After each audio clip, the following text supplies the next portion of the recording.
Hi, my name is Mitra. I'm a servant.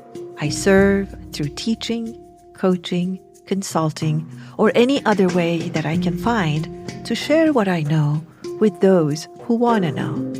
And this Lights On podcast is one of those ways. It was created with consciousness and mindful living in heart. So join us as we travel through many roads of learning and transformation together. And if you enjoy our podcast, please give us feedback by rating us 5-star and share us with others if you think they may benefit from it. On behalf of my team, I thank you for your presence.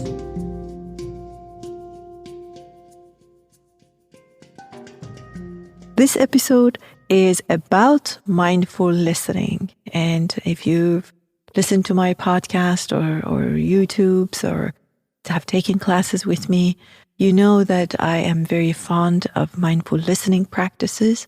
And in this class, it's a principle that I start almost every class with. And a few times a year, I'm offering this mindful attentionist self-coaching program that is a very deep dive into self and learning how to coach ourselves in order to lead an awakened and a conscious life. And this episode is, I think, from the first day of this last group training. And we're talking about alphabet of being awake. And we start with mindful listening because if you're alive, we are doing listening throughout the day or lack thereof, but what we need to listen. And we talk about how to mindfully listen and how sometimes, even with the best of intentions, when we want to assist and help and even fix issues and problems, we sacrifice the most fundamental human need, which is the need to be heard and to be seen. Very important and very short session. Hope that you enjoyed, and I hope more importantly that it serves you. Let's take a listen together.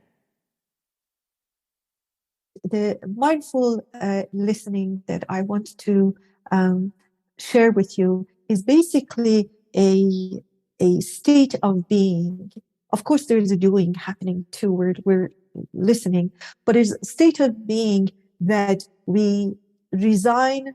It's continuation of what I was saying. Resign from all the other positions that we hire ourselves for when we are listening. Even if you're a professional, even when people come to you. So let's say people make an appointment so that they can hear my counsel, right?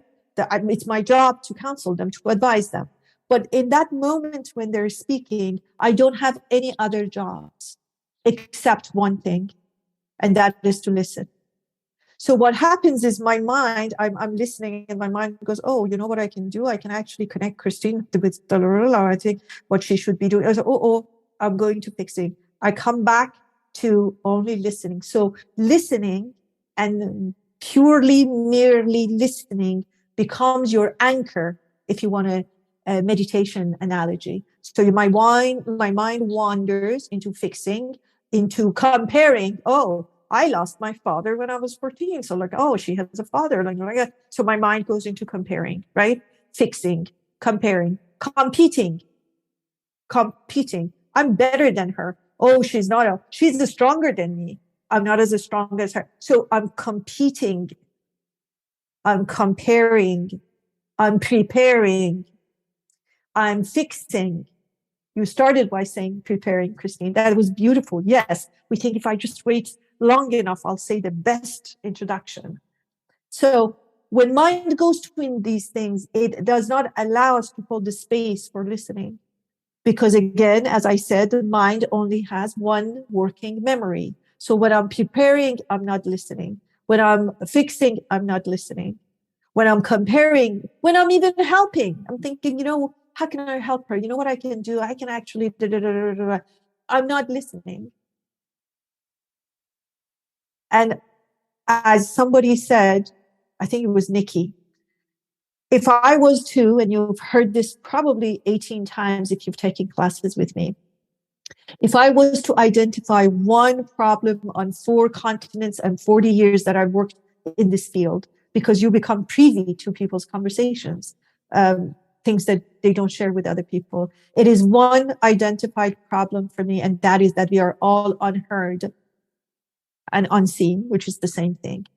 So if you truly want to gift your loved ones, if you truly want to start a different kind of journey, start holding this space for mindful listening. And by that, I don't mean necessarily just silence, because I could just look like I'm listening, but I'm preparing my lunch menu, right?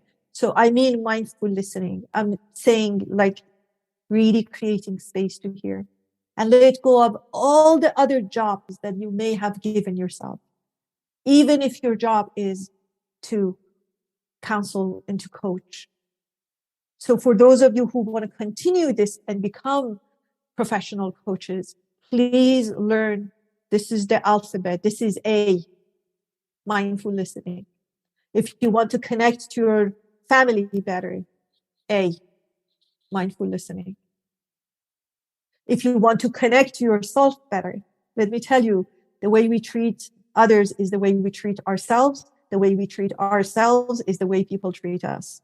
So when I don't listen to you, I promise you I'm not listening to me. So mindful listening is listening to me and listening to you. So 1, choose the person, what is being said, not the person. What's being said as your anchor. That's number 1. Number 2, when you see, hear, sense that your attention has gone somewhere else, gently notice that, note that, bring it back to what's being said. 3, resign from all the other positions, all of them. You don't need to do anything except to listen. 4, 80% on what's being said, 20% on you, because we can never 100% listen to anyone. So let's make it very clear. The 20% is knowing the goings on inside of me. So I'm listening to you and I think, oh, I just got provoked by what you said. Oh, I went to comparing right now. I went to advising right now. And I bring that back. So it's not just my attention outwardly, but it's also my attention inwardly. And that 80-20 is very helpful. So the majority of my attention is on what's being said. In this case, like when Christine was speaking, but there was also 20%, intentional 20% on goings on of myself so that I could actually be far more present. Like, when you name it, you let it go. That's what naming is for, nothing more than that. Because if you stay with naming, you get to judgment.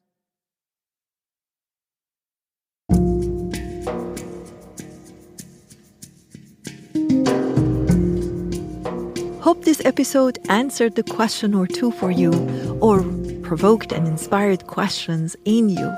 I'm so grateful you showed up and listened up. Until the next time, be well and stay curious.